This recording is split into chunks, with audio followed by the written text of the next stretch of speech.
All right, let's do it. Live, baby. We're live. What's up, everybody? We got Sam over here. What's Sam. up? What's up? What's up? Yes, sir. What's Let's up? We got go. from District Coaching Concepts and owner of District Kitchen, who's a nutritionist, wellness coach in the DMV area. One of a profound one in the DMV area. He has like a lot of clients, very popular in the area. Thank you for coming. I man. appreciate y'all having me. Appreciate it. Of course, man. Like you say, the dream is free. The dream is free. Hustle soul separately. Let's go. Man, Sam. It's an honor, bro. You I know? appreciate It's y'all, an man. honor. We Thank we met through mutual friends and whatnot, but it's like really didn't get much knowing of each other in a way, right? So we want you to go ahead, tell us a little bit more about yourself and tell the people, you know. Sure, man. Yeah. My name is Sam, and a lot of people know me as a gym junkie. I've been a trainer for 17 years. I've been in this DMV area now for more than 20 years. Born in New Jersey. Went to high school out here, Virginia Beach. I was at First Colonial High School. Then I moved up here to the DMV area when I was in 11th grade. So all my Stewart heads, all my guys that go to Stewart, now Justice High School. Shout them out, man. Shout out to Stewart High School. Went to UDC, which is the University of District of Columbia. I played soccer there 4 years, got on scholarship. Basketball player too. I walked onto the basketball team. That's what's up. It's a D2 basketball program. Okay. So I just grew up playing sports in the area, man, and fell in love with fitness, and have been playing sports my whole life. And it's really how I came to be where I am now, you know, Right. a combination of that. And I'm Middle Eastern, so like a typical Middle Eastern family. My pops is, you know, eats whatever he wants, and Yeah, man. typical like smoker, 2 packs a day. Right. Grew up watching that. Right. My uncle, so I saw a lot of the unhealthy habits, and family members pass away and go in and out the hospital. So a lot of those things really motivated me to stay healthy, Right. you know, stay active, and not follow the footsteps, you know, in those sense, because they paved the way for me in terms of like coming here, you know, first generation born here in the United States. So like I look up to them in a lot of ways, but definitely not in the health and fitness I aspect see what of you're it. So saying. that made me, you know, kind of push towards that direction and really just focus on health and wellness. Right. And I feel like also like off of what you said with like Middle Eastern countries and whatnot, we don't get much of that. Like we don't see much of that, especially like people in the fitness world or, Yeah. you know, at least back home is what I'm trying to say. Yeah, it's newer. It's newer for sure. Yeah. And it's definitely getting there now. You know, you go to the Middle East now and they have a lot of good gyms, a lot of great trainers. Right. I mean, social media has obviously like allowed you to see that. But yeah, it's growing everywhere. Fitness industry is growing everywhere now. I kind of feel like that's kind of like our generation's like responsibility when it's from compared to our parents, you know, For because sure. they immigrated here, and like you said, they're not thinking about like diet and nutrition and stuff. Nah, they just want to make Whatever it. you want. Yeah, They I just feel want to like- make it. Yeah, and I feel like that's our responsibility for our parents. We see that, and like, you know, we got people like you Absolutely. to help us out with that nutrition and give us all those gems, man. So We try, man. yeah, Nah, that's what's up, Sam. It's crazy, man. Be honest, between me and you, who you think bench more? Man, honestly, I've never been a huge bench person. For real? I'm strong. I love, Mashallah, you know, getting in mashallah. there and testing myself, but I've never been the person who's getting under there and like, oh, I can bench 400 or bench. you Right. know, I'm strong. I can get a 225 up. You know, I can get 275 up, but Okay. never been a huge bench guy. Right.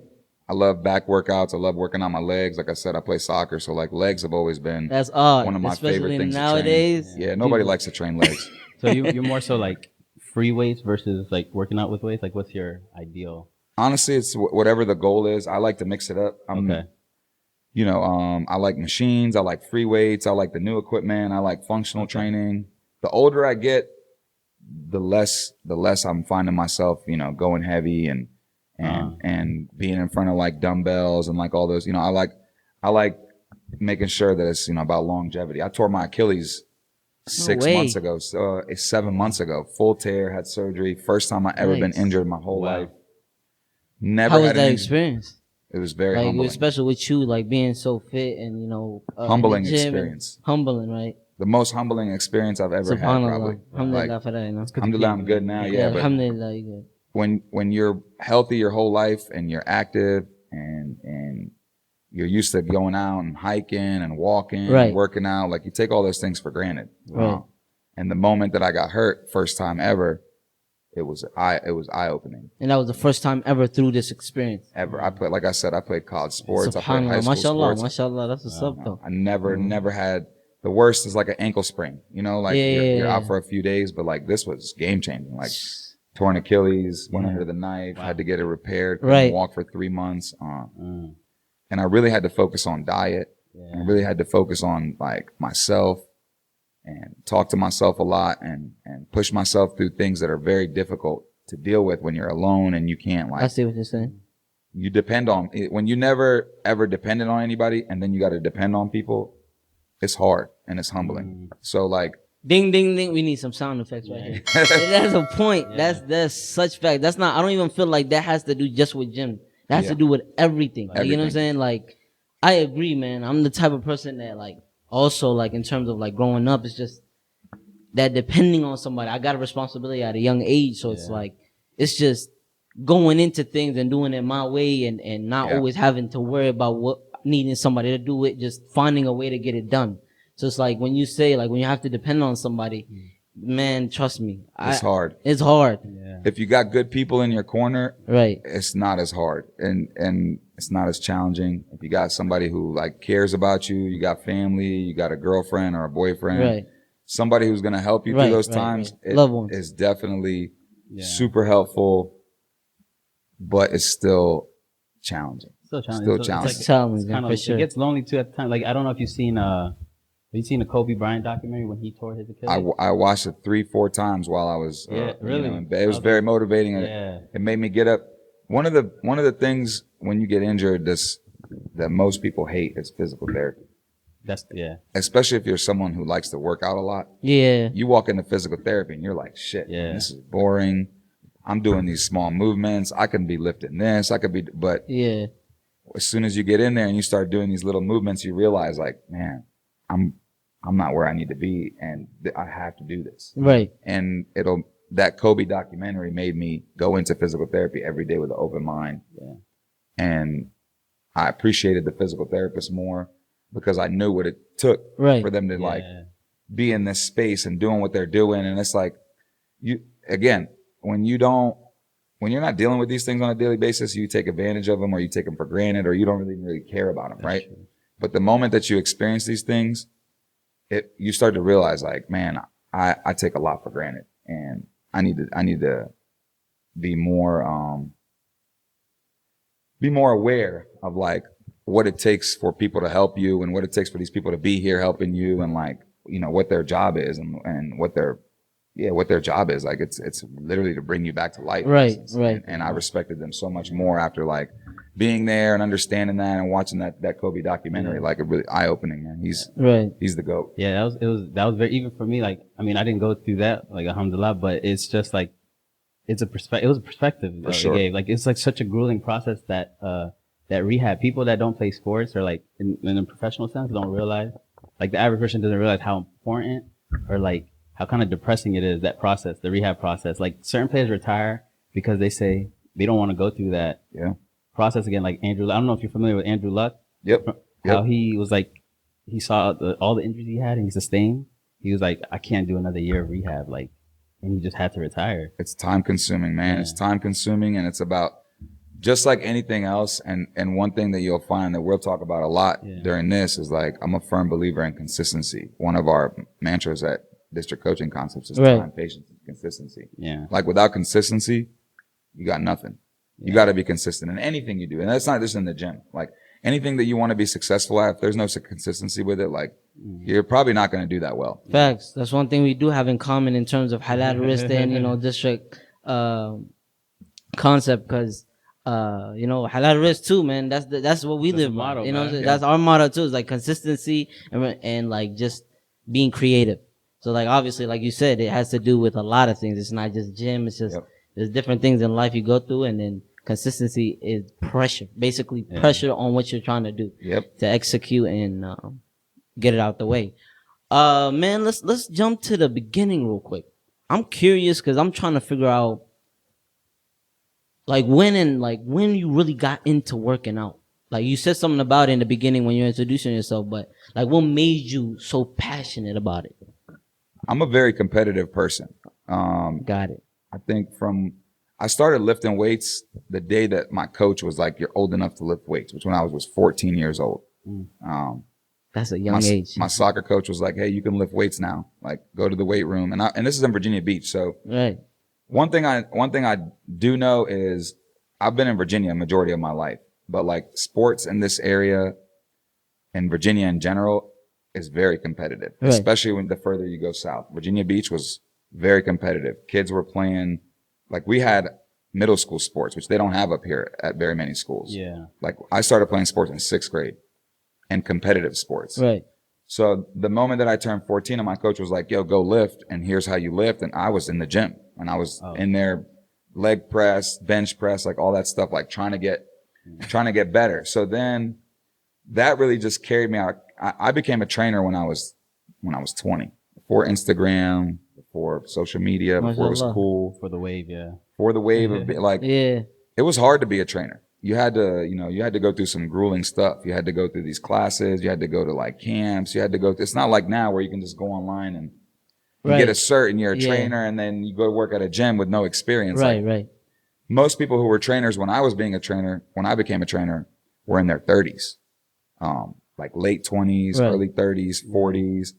It wasn't like, it was a cool job to have, but like, it wasn't like the job to have. Like you didn't walk around and everyone was like, "I'm a trainer." You know what I mean? You Like, had to be passionate about it in a way. you had to be passionate. You had to have a certification. You Right. had to have insurance. When I walked into gyms, most gyms that I walked into looked at me and they were like, "You're too young, like to be a trainer. Like, Right. what do you know?" Basically, like Yeah. you're only 20 years old. And this guy, his name is Khalid McLeod, Sport and Health over at Skyline. Right. Just saw me. I was going to rehab over there. And he saw me working out, saw me doing everything. He was like, "Man, you're really passionate about working out." He was like, "Why don't you become a trainer?" He was like, "I work for this company called NSPA. I'll take you to my classes, help you get the cert, do all the practicals with you." Basically, he took me under his wing, Right. which is why I am the way that I am now with a lot of the younger guys who want to be trainers, is because somebody took me under their wing and was like, "This is what you do. This is how it is. This is what it takes to do this." And I just took off from there. I loved it. I feel you. It's a job where you make your own. I call it the dream job. And even when I hire trainers now, I tell them it's a dream job because you make your own schedule. Nobody tells you when to show up to work. Right. It's not like a 9 to 5. Exactly. Most people train before they work or after they're done working. So you're in the gym either at 6 a.m. until like noon. Yeah. And then you come back from like 4 to like 8 if you're a night guy. But like you could work that early, you could work that late, you could work in between because now people work from home. So it's like you create your own schedule. You charge your own prices based on how good you are, obviously. Mm-hmm. But it's a dream job for me, and that's what really made me stick to it. And I've been a trainer throughout my entire 20s, my 30s. Now, for the last 17 years, I've just been training. Right. And I've had a multitude of jobs. I've been a banquet manager at a hotel. I've worked in a tow truck company. I've been a bus boy, a waiter, a server, like a bartender. I was a club manager. Right. But the entire time when I had all these jobs, I was always a trainer. Right. Always trained Still getting somebody. Yeah. No You still matter had that what. passion. You still had that passion. You kept it there. And growing up, like typical Middle Eastern family, they're like, that's not a job. Right. To like my dad or like my mom, like Of course. it's not a job. Yeah. You got to go to school. You got to be a doctor, a lawyer, an accountant, something. Yeah. We're all living under that agenda. We get it. Trust me. So, I did the whole graduated from college. I went to law school for 2 years. After my second year of law school, I realized it's not what I want to do. Exactly. So I just transitioned back to the gym. And when I got back into the gym, that's when I started looking at, more managerial jobs. Right. I wanted to be a part of like the executive team. I wanted to be in a corporate fitness. I wanted to see what it was like on the other side, the business side of the fitness, as opposed to like just training. Okay. So I got into the business side of it. I became the manager over at Export Fitness, which is a Chicago-based company who has gyms in Virginia and New York. So I started off as a trainer with them probably in 2011. Okay. I think it was 2011. And I trained with them. And again, through college, through all my other jobs, I was still working there part-time. And then when I dropped out of law school, I came back and I said, you know what? I'm going to put my hand in this manager thing. Exactly. Try this manager thing. So I became a manager. And then that led me to get promoted. And then I became, the regional director of fitness. And I managed all the gyms in Virginia. MashaAllah. So I've always been in fitness, man. It's just it's what I'm passionate about. It's what I love. It's what I do. And I don't think it'll change. Like, I've found my space for me. You know what I mean? Like, exactly. as many times as I've changed what I've wanted to do because of what my parents tell me, it's like, you got to be this, you got to be that. Like, I just had to let that go. Yeah. And say, you know what? I'm okay with wearing pajamas at work. Right. You know what I mean? Because that's what it really is. Like, sweatpants I'm wearing. Right. But you can make 6 figures. That's fact. It's not hard. If it brings the money, that's when even things get quiet in that year. You know what I'm trying to say? Absolutely. Instead of saying, yo, where's the job? Where's the real job? It goes, I'm proud of you. You know what I'm saying? Correct. So it's like, my dad's a stubborn guy. He has to see it for himself. Yeah. So once they saw, you're doing your thing, you got your own place, you're working, you're not asking for no money, you're taking care of the fam. Exactly. Then it's like, all right, you're good. That's all and that's all they wanted. That's all they want. They just want to make sure you're good. That's the reality of it. They don't really care what you do. Right. Yeah. They got a path for you, but at the end of the day, the path is really just be successful. Exactly. Like, just do something with your life. Exactly. If you do that, I think we're always. They want to be able to think that they're leaving life and like their kids, whether it is son or daughter, you know what I'm saying, can handle themselves. Simple as, is taking care of themselves and knowing what they're doing. Passion is critical in anything that you do. That's I mean, like, it's cliche, but like they always say, like, if you find and do something that you're passionate about, you'll never work a day in your life. Right. Like, that's how I feel when I do fitness. Because I've always felt like all the other jobs I had, I don't want to say I dreaded going to work, but I didn't enjoy it. Yeah. I got up, to do it because it's what I did. Right. But when I get up every day now, I own my own business. I have a partner who's exactly like me. We got the same mentality in terms of fitness. We just want to better people's lives. I get up every day and I love it. Enjoying what you do. And I enjoy going to work because it's on my time. Exactly. And the clients that I take are the ones that I want to take. It's not like working somewhere where you got to take this client because they're paying you this much money. You know what I mean? Like, alhamdulillah, I enjoy what I do, and that allows me to exude that and like give that to you and give that to you. And then, like you said, when somebody's passionate about something, it's like that energy is going to carry over to everybody else that you work with. Exactly. I've had and seen trainers that have no passion, and it translates to their client, and their client don't want to do it anymore. Mm-hmm. But when you're passionate about something and you're doing those things, like, your client's going to be passionate too about the dumbest shit. Like, it could be anything. Like, it could be like like you can just talk about calories. But like, if you're passionate about calories and your client has no idea what it is, they're going to become more engaged in what you're talking about. Yeah. And then they're going to more likely absorb it, as opposed to if you're just boring and like, people can tell your energy. Energy is huge, especially in fitness and wellness. Exactly. But not only that, like you said, like, it's the purpose, like you have that purpose and it's like a passion, but at the same time, like, you're knocking out the part where you're like, it's benefiting people, like you're helping people, like it's going to benefit them in the long run. It's just like that domino effect. It's a great feeling, man. So. It's a great feeling. Like, there's no better feeling. There's no better feeling than somebody coming up to you and saying that you changed some aspect of their life. I've had people come to me and say, like, I had a lady who, when she came to me, she couldn't even lift a soup can. She had a surgery where she had a bone spur. Wow. She couldn't even lift a soup can up, and she couldn't reach up into a cupboard. Wow. But like, by the time we were done, after 6-8 weeks, she was normal. She could reach up into a cupboard. She can bend down to the ground. Like, and to the average person, those things seem like nothing. But like, go ahead and experience something like that where you can't reach for something in your daily life, where you can't pick up your kid, where you can't reach to the third shelf of the cupboard. Those things are more beneficial and feel better to me than somebody giving me like $5,000. They're like, yo, here's $5,000. Right. It feels good, but the $5,000 is going to be gone. Exactly. I'm going to spend it on something, or I'm going to do something with it. You know what I mean? But like, that person who can now has a better quality of life, and it's because of me, that makes me feel 1,000 times better. And that's what I look for. Yeah. I look for clients like that. Most people shy away from clients like that because it's boring to train them. Yeah. It's really boring. It's Yeah. boring to do the stuff that no one wants to do, Exactly. but it's the end result that I look for and how it makes me feel. Because when you're passionate about something, you look for that feeling. It's like anything in sports. When you win, you love winning and you're competitive, and you're not really playing because you only love the game. You're playing because you love that passion, that feeling of winning.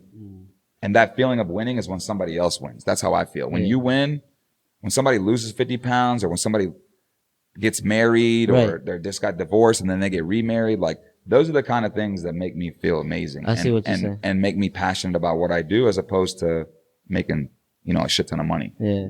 It's not you're passionate about it, but it's like as that your purpose is involved in it too. So it's like 100%. The accomplishment. Together. Like even like looking at, I was a part of that. You know what I'm trying to say? It's just That's the the thing. effect that you had on that, and then the accomplishment. Like, not only did I help them lose weight, but I got them through this hard time. Yep. They thought they could never do it. You just changed their mind.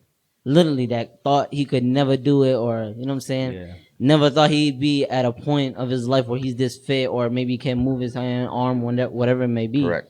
And it's like, you did that for them. So it's like, that's more than what the pay is about, or 100%. it's all about, The money comes, man. Yeah, Just like it's- anything. Like when you're good at something, or when you're passionate about something, I'm a firm believer. Like if you focus on what you're doing and you do it well, Right. the money's gonna come regardless. Exactly. Nobody's ever gonna shy away from telling you, no, I don't want to give you this. Like people will come to you and hand you money because you're good at what you do. And Right. it could be anything. Like you think about like artists and sculptors, and like it doesn't have to relate to fitness. Like consultants, people who are good at what they do, you seek them out and you don't care what they charge. Right. You seek them out and you go because you know that they're going to give you what you need. Yeah, Exactly. the results are gonna come. The right? results are going to come. Yeah. And that's the big thing. The only difference is with fitness, the results don't come unless you work. Yeah. So I can be the greatest trainer on earth. I could be the best nutritionist on earth. Yeah. But in my business, it's all about compliance. Like no matter how good I am, it's also has to be how good you are at what I give you. Yeah, exactly. Because I'm just the tools guy. Yeah. I got the roadmap. I got the map to get you where you want to get to, but I can take you there, but I can't make the results happen. You got to make the results happen. Right. I can walk you through it. Mm-hmm. I can give you the map. You just got to follow the map. And Exactly what you the said. more turns you take off that road, the less likely you are going to get to the treasure or the end result on time. Right. And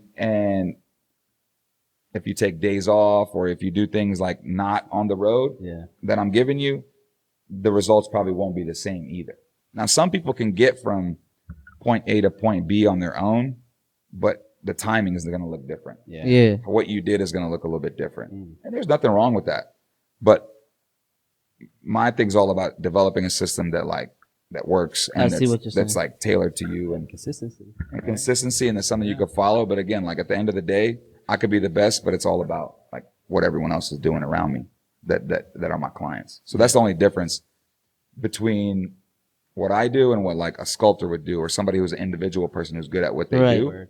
But people can come to me and see that I'm passionate, Right. which is why they are willing to pay and willing to do those things. Yeah. Sure. You know, the testament to what you said, like, reminded me was soap, because, staying on that. I was right just about to path. say I that. remember, like, during the process, like, we didn't know that, like, we're with them, like, almost every day, right? Yeah. So we didn't see them, like, his body was changing slowly. We didn't notice it, right? Yep.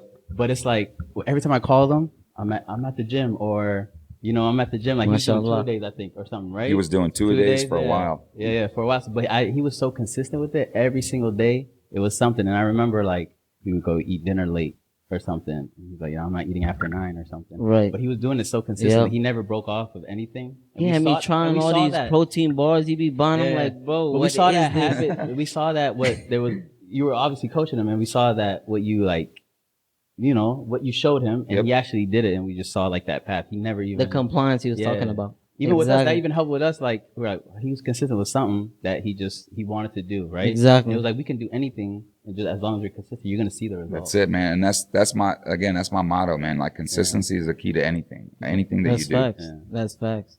Not only that, recently in Ramadan, I had went and worked out with him off of a cardio day. Yeah. Bro, those basketball workouts y'all used to do? Yeah, those are The brutal. little, what's it? And then you shoot and you got to make it? Bro, when I tell you I walked out of there a broken man.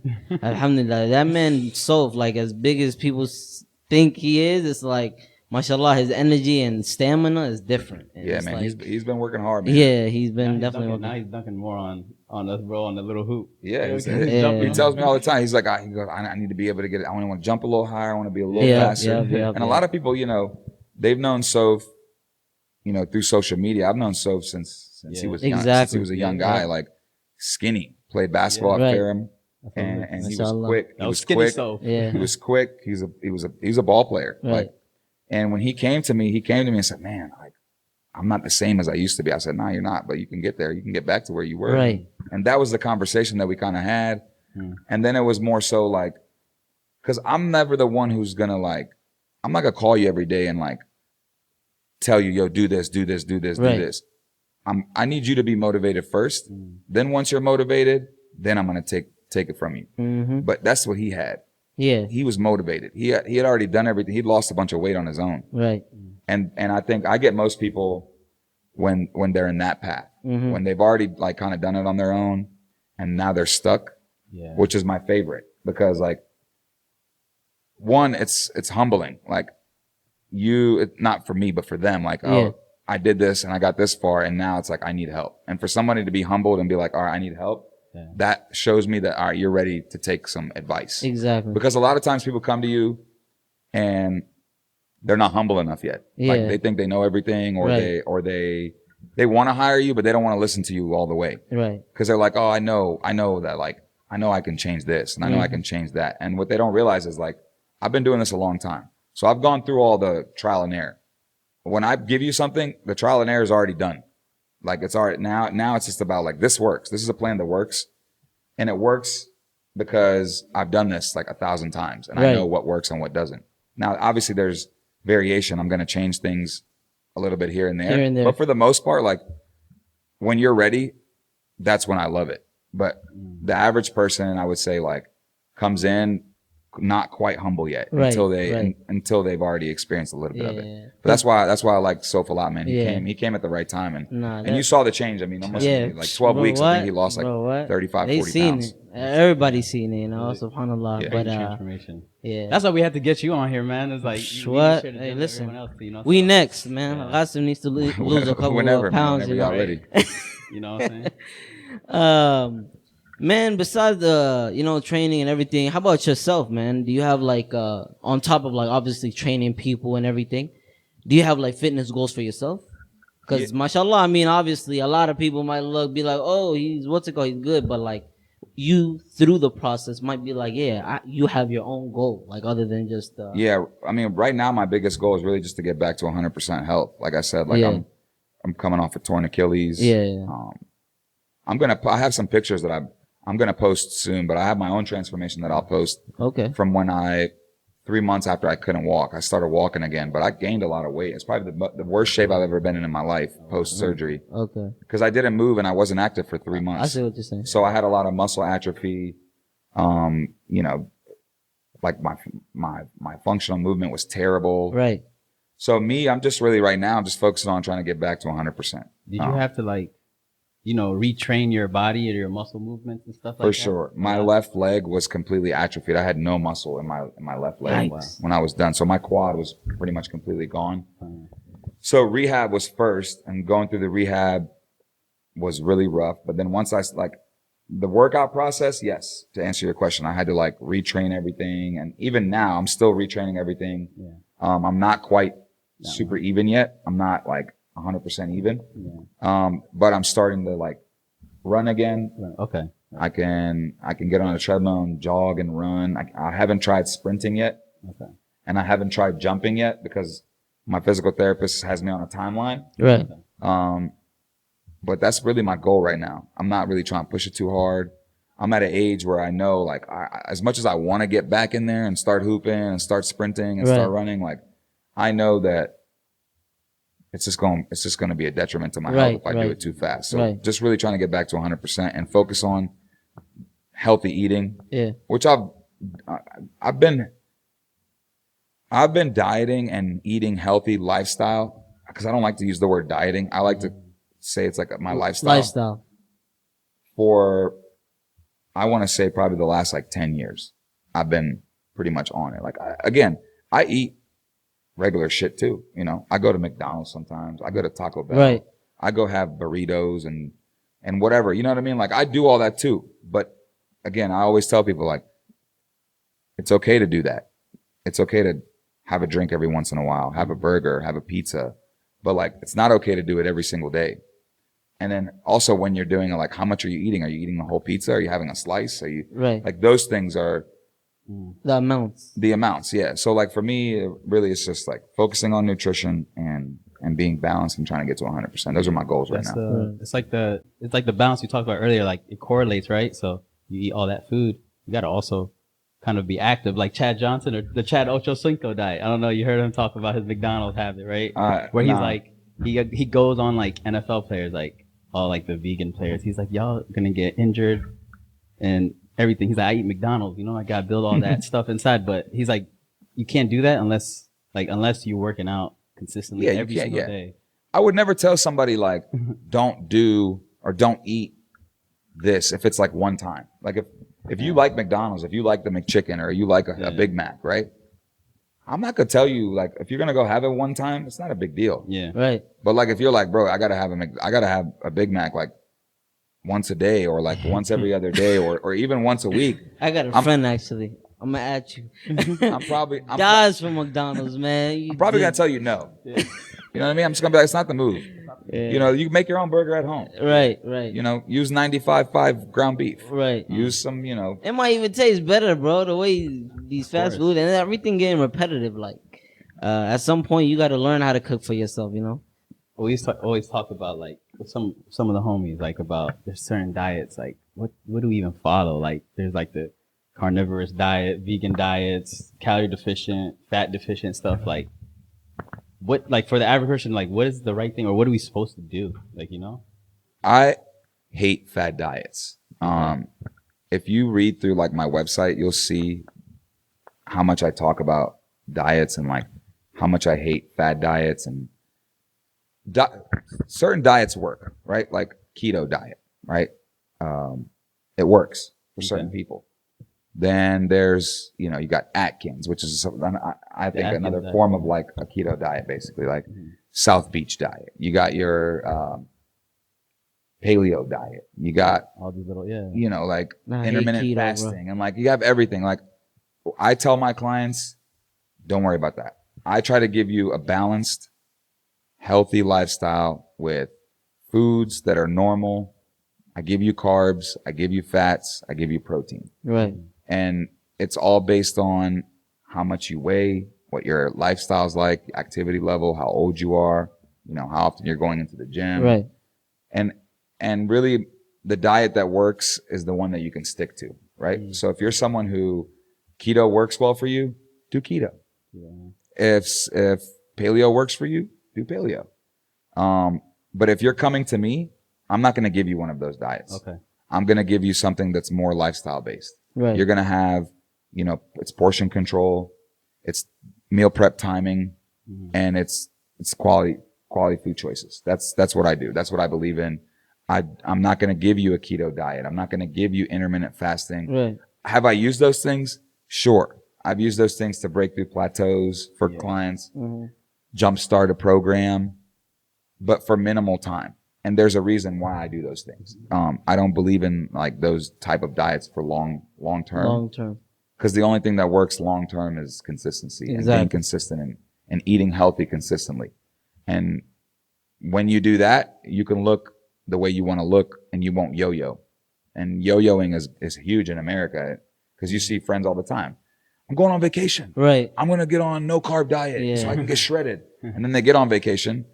And then they go back to eating carbs, and then by the time their vacation's done, they look like they looked, or worse than they looked before they came on vacation. Yeah. So, and then you get in that yo-yo habit, and it's just like I'm only dieting when I need to do something, or I'm dieting only when I realize that I'm too fat. Right. You know, like if you just maintain a healthy lifestyle and then you work towards a goal consistently, everything will fall into place. And then one thing that I always tell people, like, because they say like, oh, can I have McDonald's? Can I have this? Can I Right, have that? right, And I'm right. like, look, when you're overweight and you eat one salad, do you get skinny? No, you don't. So when you're in shape and you go have one bad meal, you're not gonna get fat, Fat. You're right. Yeah. right? That makes so much sense. That's You such logic. that's just how it is. Like, so you can go and have whatever you want, your pizza, your burrito, your Right. McDonald's, your whatever the hell it is you want. But again, like, if it's one time, it's cool. Even if it's 2 times, maybe. Like, but consistency with healthy Yeah. eating and developing healthy habits and healthy lifestyle is the key to To success success. Yeah. and dieting and losing weight and gaining weight or maintaining your weight. Right. What is your opinions on, like, you know, your protein intake? You know, because obviously we're supposed to, you know, like, I see why what vegan diet like makes sense, but then again though, I think there's a balance, of course. So For sure. what's like the ideal protein intake then that we're supposed to have? So I think personally, what I give clients is about, and also again, it depends on what your age is, what your activity level is, Okay. how often you're working out, because there's no one size fits all, right? If I have like an 80-year-old lady or a 70-year-old lady, I'm probably not going to give her 1 gram to 1.25 grams of protein per pound of body weight. Her digestion's probably a little bit slower. She's probably not exercising as much. She probably doesn't have as much lean muscle. So I'll probably give her something less. Okay. It's all dependent on the person, but I'm a firm believer that protein is your priority. And that should be the first macronutrient that you should focus on when you're getting your food in. And that if you're an average person, I would say between 0.75 grams to 1.25 grams of protein per pound of body weight, depending on, you know, where you are. What do you what's your opinions on so like vegan diet? I wanted to ask you this since you're a nutritionist, you know, and I always get under their skin sometimes with certain with their talking points. So you know how they correlate meat with cancer and just stuff like that. What is like to what extent do you say that they have a point, or is it like they're kind of off? Because I know vegan. What I've heard with the vegan diet, you're gonna be deficient in things long term. It's not good for you long term. Veganism, so being a vegan is, I don't want to call it a diet because it's not a diet. It's a lifestyle. Right. Like, vegans, that's their life. Like, Yeah, okay. it's the way that they live more so than it is just a diet. To answer your question in terms of like the meat and the cancer, like all those movies, like Game Changers and all those, like, those are everything can give you cancer. I mean, like, vegetables, meat, like smoking, standing in front of the microwave, being outside for too long in the sun, like anything can give you cancer. So like, in moderation. And do I think that, you know, eating an excess of certain meals, you're more likely to get some certain forms of cancer? Sure. I believe that based on studies, but like, I'm not one who's going to tell someone to stop eating meat because it's going to give them cancer or anything like that, because the majority of people aren't like that. Like, if you look at the percentages, people who eat meat, like, people aren't dying. Everyone's not dying Right. Exactly. from cancer because of meat. Yeah. So I'm not one of those like, Okay. you shouldn't eat meat, or you should it out, watch the yeah. amount of meat you eat, or what. Like, it's more so like, again, portion control. How much are you having? When are you having it? A variety of foods. That's what I believe in. And it's Ramadan season right now, right? Yep. So what is how beneficial, you know, with your clients and stuff that would be fasting stuff, how beneficial is fasting on the body? And then what also, like, during Ramadan, like, what diets would you recommend to? I need to hear this. Like, what can Ramadan do to help us? Yeah, because people overeat Basically. a lot sometimes at night when they're not supposed to. Yes, So, that's the biggest thing. So Ramadan can go either direction, just like anything else. Like, Right. if you do it the right way, you can lose a lot of weight, right? It's a great time to jumpstart your diet. If you're on a diet to lose weight, it's a great time to jumpstart it, because you're basically intermittent fasting, but for a longer period of time. Right. And the key during Ramadan that I tell all my clients is, One, you got to wake up early and get your suhoor, your breakfast, Yeah, like suhoor. your early breakfast. Right. Okay. For those who don't know, like who don't fast. Like, Yeah. the way it works is before the sun gets up, you get up and you have breakfast. And the food choices should be quality, right? You want fibrous foods like oatmeal. Right. You want to have some fat content in there because it'll slow down your digestion, so you're not hungry right when you wake up or throughout the day. Right. So like oatmeal, eggs, peanut butter, some sort of fat like that. Like I'll tell you my typical breakfast when I wake up. I get up, I have 1 cup of oatmeal, some sugar-free maple syrup in it, tablespoon of peanut butter. That's my carbs. I'll put some dates in it, some blueberries. I'll have 2 whole eggs and 3 egg whites, and that's it. That's what I wake up. I eat that. And the reason why I'm having those things, the oatmeal has a lot of fiber. It slows down the digestion. It's carbs. And then I'll have my protein, my eggs, and then my peanut butter and my egg. My whole egg is fat. They're healthy fats that'll help you slow down your digestion. Mm-hmm. So that way that I'm not hungry. Like I said, I'm not hungry when 12 o'clock or 1 o'clock or 2 o'clock hits. Exactly. And then when you break your fast, it should be a light meal initially, but you're so hungry, most people want to eat everything, right? Your stomach shrinks. Yeah. So you try to get in a lot of food. And then what happens when your stomach's small, you're trying to cram a bunch of food in there, then your body's trying to digest. And when your body digests, all the blood goes to your stomach and you get a little tired. So the average person, after they break fast, they want to sleep or they want to rest. That is how I feel. So the key is to get a light meal in, Right. or even if you can get a liquid meal and then go work out. That's what I tell my clients who are trying to lose weight. Right. I have most of my clients, I switch my schedule around for them and I see them after they break fast. So they'll break fast, they'll come in off a light meal, and then they'll have another meal afterwards, a little bit heavier, which is okay because you just finished working out. Right. And then I try to give them a 4th meal, which is also a light meal. So you're getting 4 meals in before you go to sleep. Suhoor. So suhoor, then iftar, and then right after iftar, and then a last meal right before you go to sleep. Okay. I see what you're saying. That's what I do with the majority of my clients. Right. And I try to fit their calories and their macros in those 4 meals. Yeah. And so that they're getting the same amount of food that they would be getting if it was not Ramadan. Right. But we're fitting it in a different time frame. Different time frame. Because what happens typically during Ramadan is you're fasting, Mm-hmm. which means your metabolism is slowing down. Yeah. Most people don't correlate those two things together, right? You're losing weight, so people think, oh, I'm losing weight, my metabolism must be getting better. Yeah. Even when you're dieting, right? When you're dieting and people are working out and they're exercising and they're like, oh, I'm losing weight, I'm eating all this, my metabolism must be getting faster. Right. When you're in a caloric deficit, when you're working on a diet means caloric deficit. Yeah. You're actually giving yourself less calories. Your body learns how to adapt to less calories. So it does that by slowing down your metabolism. So that's the key that you don't want to do, right? You want to keep your metabolism active, which is why you want to eat frequently. You want to have a few meals. That's why I tell people during Ramadan, don't just have suhoor and iftar and then maybe like one more meal after. Like make sure you're getting several meals, like 4 or 5 Gradually meals. throughout that night. Gradually throughout that night. And the concept that people hear all the time, which I hate, is like, I shouldn't eat after this time, or I shouldn't eat after this time. And I used to tell Soph that all the time. Mm-hmm. The key is you should be eating every 3 to 4 hours. The goal is not to eat 2 hours before you go to sleep. So if you're someone who goes to sleep at 1 a.m., 2 a.m., why would you not eat? Why would you stop eating at 7 p.m.? I see what you're saying. You feel me? Like you're on purpose slowing down your metabolism in that case. And you're not fueling your body.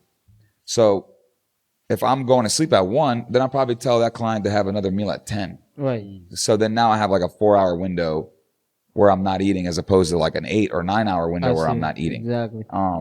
And those are the things that I kind of preach to people during Ramadan is make sure you're getting all your meals in. Right. Make sure the portion control is just as important as when it's not Ramadan, because just because you're not eating all day doesn't mean you can go ham at the end of the night. Right. It's still the same amount of calories. Like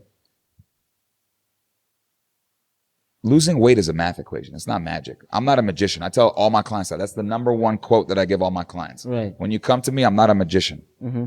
I just know math. Right. And the math is this simple. And anybody who wants to take out a pen and paper right now and write this down, this is the most simple concept that you can understand when you're trying to lose weight. There's 3,500 calories in 1 pound. You need to lose 3,500 calories to lose 1 pound. Right. So when I create a diet on average for people, let's say I want to be aggressive, I'll put someone in a caloric deficit of 500 calories a day, which means, because everybody has what's called a resting metabolism. Right. Your body burns a specific amount of calories with no exercise. Mm-hmm. Everybody has a number. Yeah. You have a number, he has a number. Everybody's number is different. Does. It's all based on your metabolism, how much muscle you have, so on and so forth.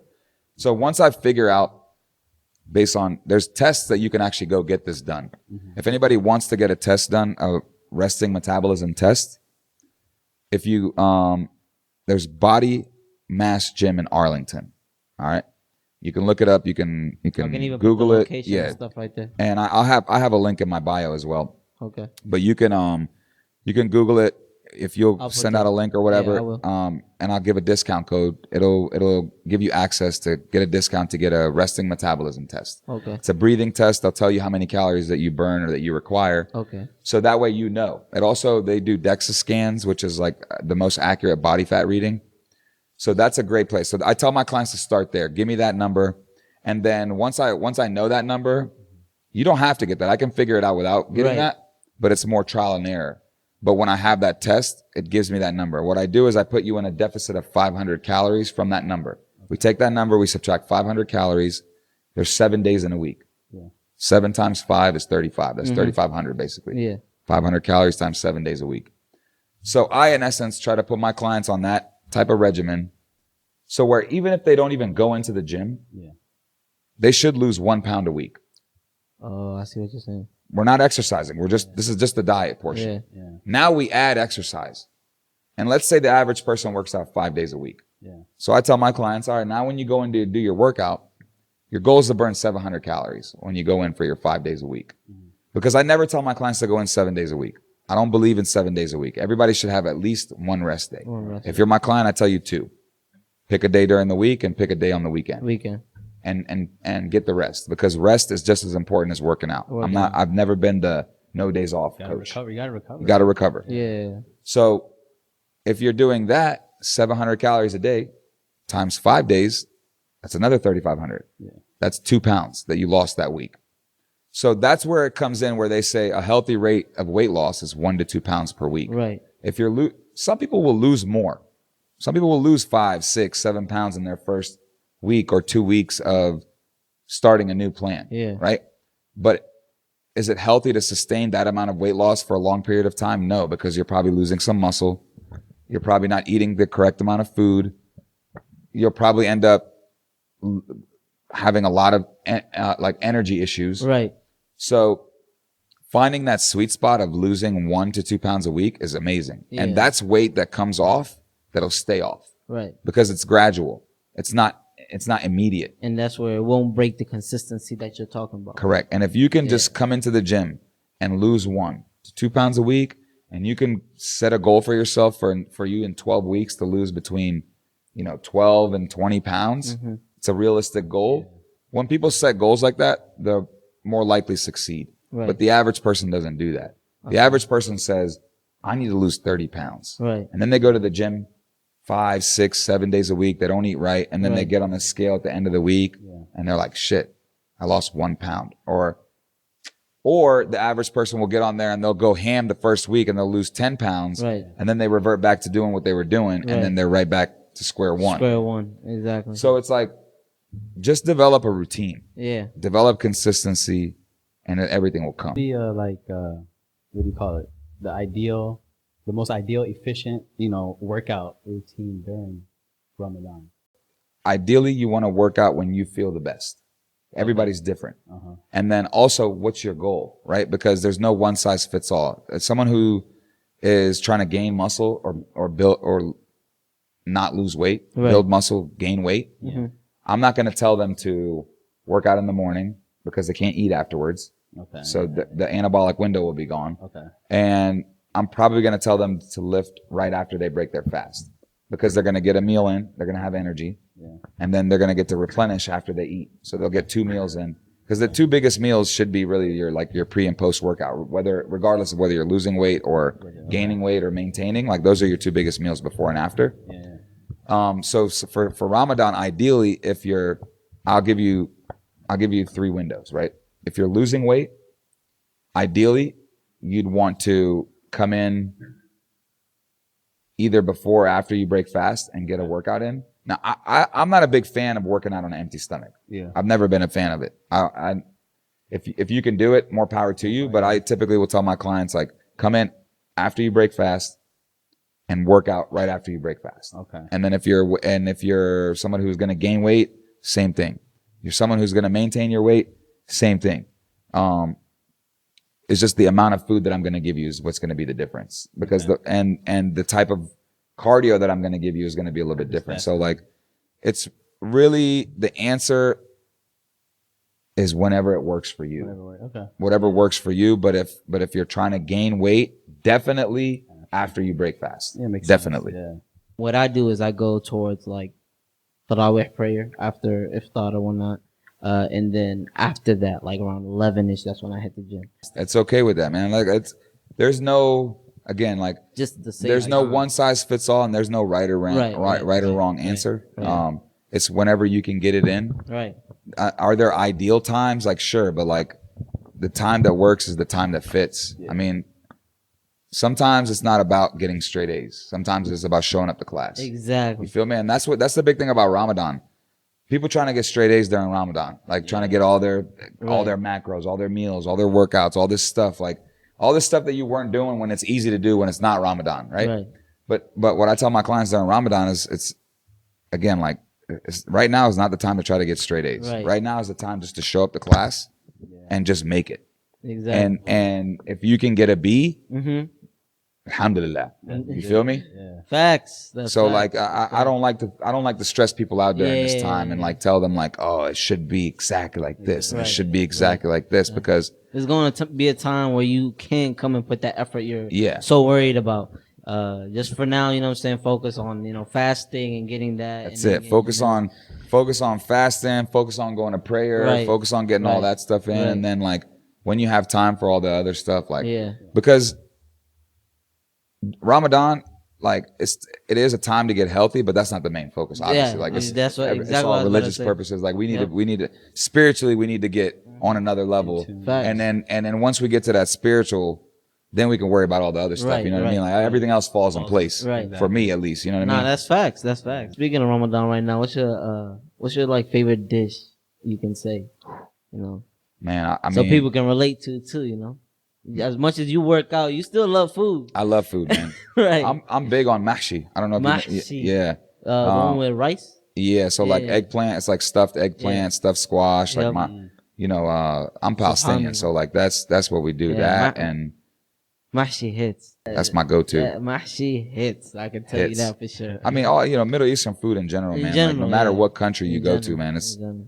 all Yeah. quality. Yeah. All good It's all quality. How long should a workout be? I would say between you can get a great workout in 30 minutes. Okay. Ideally, though, like between 45 minutes to an hour would be 45 minutes. yeah, Or no? 45 minutes to an hour. Like anything more, I think is it's good, but it's like once you start to reach like an hour and a half, 2 hours, like I think that's too much time in the gym. Right. Like I don't. If you're working out for an hour and you got 30 minutes of cardio after, okay, that's a reason to be in the gym for an hour and a half. Yeah. But like, there's no reason for you to be lifting for an hour and a half. Yeah. That's my personal opinion. Yeah. I see what you're saying. So on average, I would say 45 minutes to an hour of lifting, and then about 15 minutes to 30 minutes of cardio, depending on what your goal is. Right. And then 10 minutes of stretching at the end, 15 minutes of stretching, cool down type thing. I feel you. So if you're in the gym for anywhere from 45 minutes to an hour and a half, it's good. Okay. Anything more, I think, is overkill. In general, what like age group or class group do you like tend to train? I train anybody and everybody. I've trained the lowest that I'll train you in terms of weightlifting is Right. 14. I don't believe anybody should be lifting weights. Because that's when you started. That's when I started. Yeah. So 14 is a good age. Like, you're still growing. Your bones are growing Right. when you're like 12, 13, 14. But like I think your bone density is increasing. Your muscles are growing. You're going through puberty. Like, it's a good time for you to start lifting at 14. Now, the oldest, I've had clients who are in their 80s. Yeah. So I don't shy away from an age group, but majority of my clients are between the ages of 24 and 35. I would say that's the majority of my clients are in that age range. Okay. But I have clients that even right now, I have clients in their 50s and 60s, and and I have clients who are like, my buddy Lath's son is my client. He's only 13 years old. Jihad. Yeah, Jihad. Yeah. He's 13 years old and he works out and he does everything. We don't weight lift that much. When we do touch the weights, it's mostly functional. He's not in there like leg pressing 1,000 pounds or whatever, but like he'll pick up a kettlebell and like, we'll do little things like that to get his functional movement. But there's no age range that I shy away from and that I can't work with. I feel that. Man, big things coming in for you, bro. For sure. I'm trying, man. We're trying. Inshallah, for sure. Can you give me like 3 essential exercises like you'd give to like most clients and like just 3 like the average person? Yeah. And like why those 3? So again, 3 exercises that I'll typically include in most workouts. And again, it's all population based. So like these kind of questions, I would say they're like loaded questions because there is no right or wrong answer in terms of like choosing a specific exercise at all. It's all goal based. Yeah, everything is goal based. Everything in fitness. That's what I've noticed out of all the answers. Mainly, it's like it's always on what what you're trying to accomplish. What about just like the average person that doesn't work out consistently? Yeah, barely, something like that. Let's try to specify a little. I would always like some sort of squat, right? Mm-hmm. A compound movement of a squat, whether that be a leg press, a hack squat, a squat on a barbell, because I don't want to say squat and then somebody who's new goes and tries a squat and then they're like, they fuck their back up, right? But some sort of squat that's a compound movement because it's a full body exercise, right? Some sort of pressing movement, like a chest press or a bench press or a dumbbell press, or push-ups, like push-ups, something like that. Yeah. And some sort of row, whether that be a seated row, a lat pull down, something. But the reason why I'm saying that those are going to target the three major muscle groups, right? Okay. Your legs, your back, and your chest or your shoulders, right? Okay. Like, if you can include those 3, those are probably going to be the most critical ones. But there are certain exercises that I always include, and again, it depends on your goal. Like if you're a female, for example, right? Now the fad is like every girl wants a big butt. Yeah. Right. Cool. You want to build a butt. The 3 exercises that I always include, for example, for females, is I'll always include some sort of hip thrust, some sort of squat, and some sort of an RDL, which is like a Romanian deadlift. Mm-hmm. And all that's doing is targeting, again, the areas that they want to grow. Yeah. So it's just a matter of like, what are you trying to target? What are you trying to do? And what are the foundation movements of that? Right. And there's foundation movements in exercise. Everybody knows them. Yeah. Like your deadlift, your squat, your bench press. Those are like your foundational movements. And then all the other exercises are kind of made off of those exercises. Right. So if anything, like those would be some of the exercises that I would always tell people to do. Like mostly out of all your answers today, I've gotten that basically it depends on, the person, what he wants, his goal, and then obviously those calculations, it's math, as you said. The biggest thing that I want people to take away from this is that there is no right or wrong. Right. And that there is no one size fits all, and that what works for you might not work for the other person. And even your body changes and adapts so much that what worked for you today might not work for you in 2 months. You might have been able to lose weight doing this today, and then 3 months from now, you're trying to do the same thing to lose weight, but it doesn't work. And you're like, why? It's because your body adapts constantly and your body changes. Right. Your body's constantly trying to remain in homeostasis, which is like your body's normal state. Yeah, your normal state. Mm-hmm. So every time you're throwing in all these variables, your body's always just trying to get back to where it was. Yeah. So for me, when I tell people like, just be consistent, that's literally what I want people to do. Like, just be consistent in what you do. Just focus on your goal for you, Don't focus on anything around you and develop a plan that works for you. Right. If you do that, like when it comes to all the questions you ask, like if you get your timing down, if you get when you feel the best when you work out, what your goal is, what exercises work for your body. Right. Because again, like I might put you on a bench press and I might put you on a bench press and you might love it and you might hate it. Mm-hmm. So why would you keep the bench press in your program if you hated it and it didn't feel good? Exactly. Right. I understand why you would keep it in there, but you should change it and you should go find something that you like doing that works the same muscle, because there's 7,000 exercises that work your chest. Yeah. So find something that works for your chest that you enjoy, that makes it pumped. Because again, everybody's anatomy is different. Exactly. You might be wider in the shoulders. Yeah. He might be narrower in the shoulders. You might get under that bench and that's why it feels good for you. Yeah. So your anatomy should determine really like what exercise selection that you have. Yeah. So and that's the biggest takeaway. Like the biggest takeaway should be like you're a fingerprint and everybody's individual.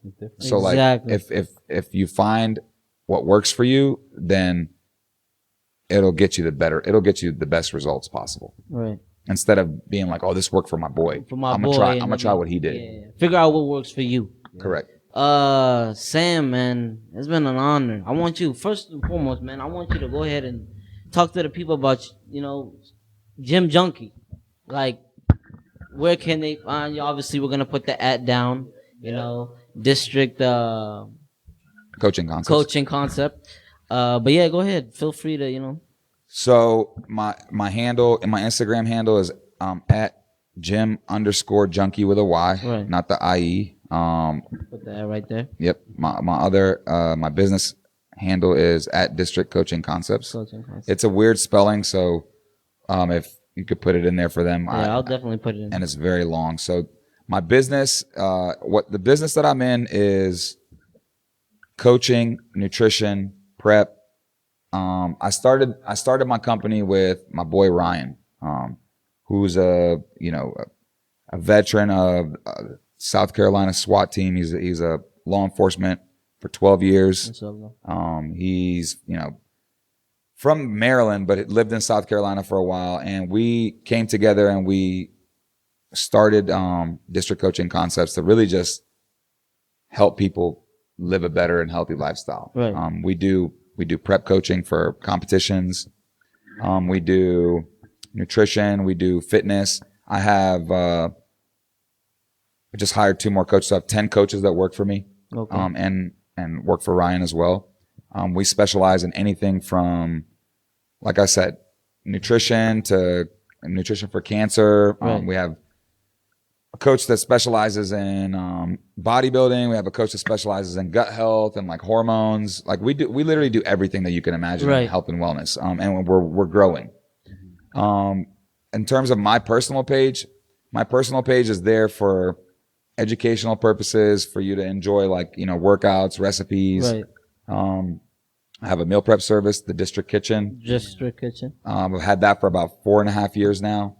That's a meal prep service that I started basically for my clients. And I was really just cooking for my clients.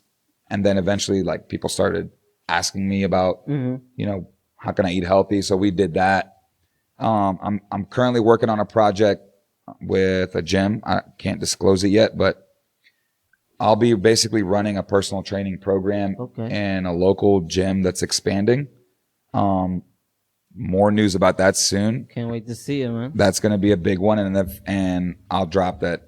I'll be hiring more trainers.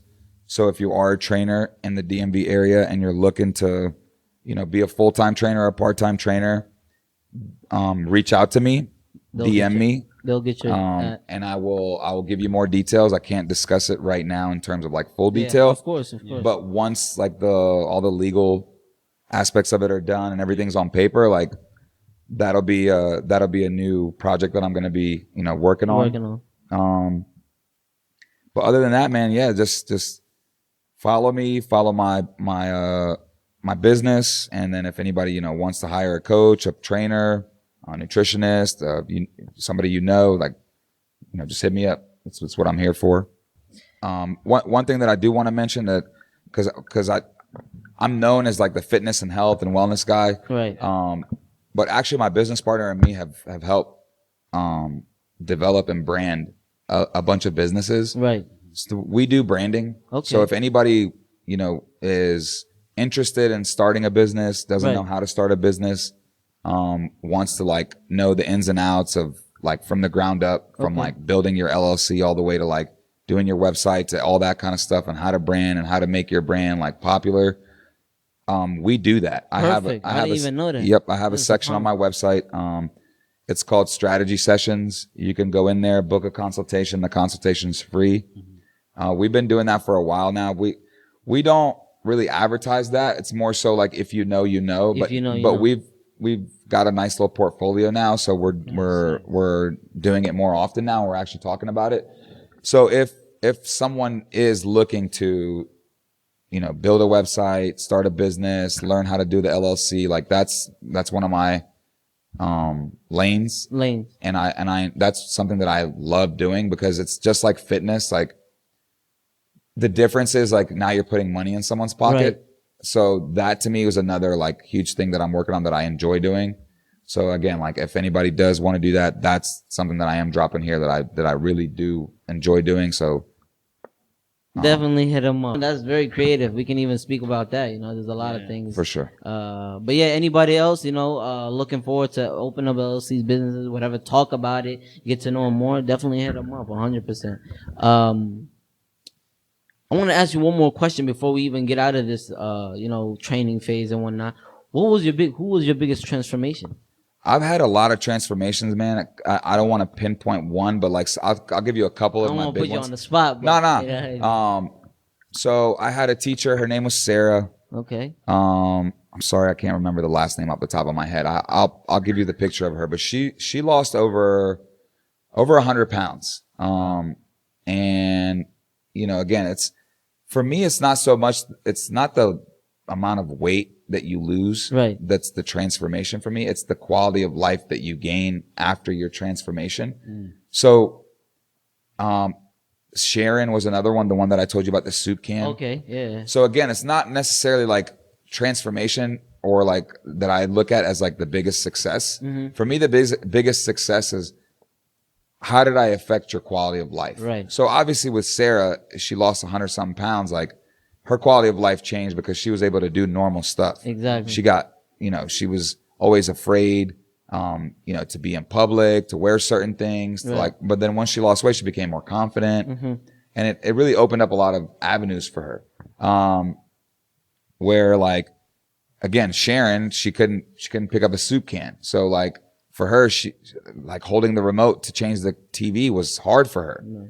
So changing her quality of life for her to be able to move and go out hiking and 3 months after being with her, she called me and she said, I just did, she cried. I just did a 10-mile hike and I wasn't afraid to like, go on this hike because I wasn't afraid to fall down, or I wasn't afraid to like, reach to grab the rock to pull myself up, like those kind of things. So those are the transformations that I enjoy and that I remember more so than like a transformation of somebody losing a bunch of weight. Like Soph's transformation was amazing, right? Yeah. Soph was probably within himself, like I think he lost over 90 pounds. SubhanAllah, yep. And he turned into a different person. MashaAllah. The thing about Soph is like his quality of life was already good, and it did get better, obviously, but like it wasn't that huge of a change in terms of his quality of life compared to somebody who like it was affecting their daily lives. In a way. Correct. Like Soph now looks better. Yeah, he feels better. He's got more energy. Right. His clothes fit differently. He can, those kind of things are great. Yeah. But Soph's always been able to sit down, stand up. Exactly. My clients who go from like I say like fat to fit and who get like shredded. Right. Like those are all great transformations, but like those are aesthetic. Yeah. Those are not like quality of life transformations. And I think that those two that stand out to me the most are Sarah and Sharon, because it really changed the quality of their life. And when we get done, I'll show you some pictures of these people. You'll be like, whoa. It's like y'all as important as doctors. I believe so. I have doctor clients, and a lot of my clients who are doctors don't know about nutrition or fitness. A lot of things you're talking about. You'd be surprised at how many doctors don't know about nutrition. I 100% agree. Y'all as important, like literally, or even more than doctors, because like they save your lives, and one that trainers do too. Yep. But there's a lot of It's people all that, everything. yeah, It's balance, everything, bro. you know, Yeah, it's all. so- But man, Sam, it's been an honor, bro. Yeah, man. My name is LT, and that is, Awesome.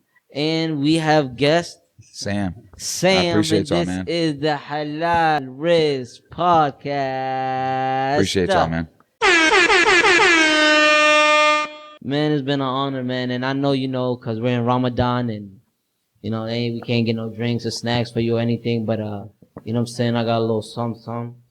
You know what I'm saying? Oh, Oh, my we man. got some dates from Appreciate my man. it. Oh, yeah. That's You that know, good? I had to get you something. The UAE joints. No. you got some at home. I break my fast every day with 3 dates. Yep, Water, perfect. sip of Sunnah. water and 3 dates Yep, every day. So yep. this will go a long way. I And hope you know. Appreciate you, man. You can squeeze that into your diet. I'll make it work. I make it work. Right. But man, appreciate you coming in one more time, man. And this is the Halal Wrist podcast. Appreciate everybody tuning in.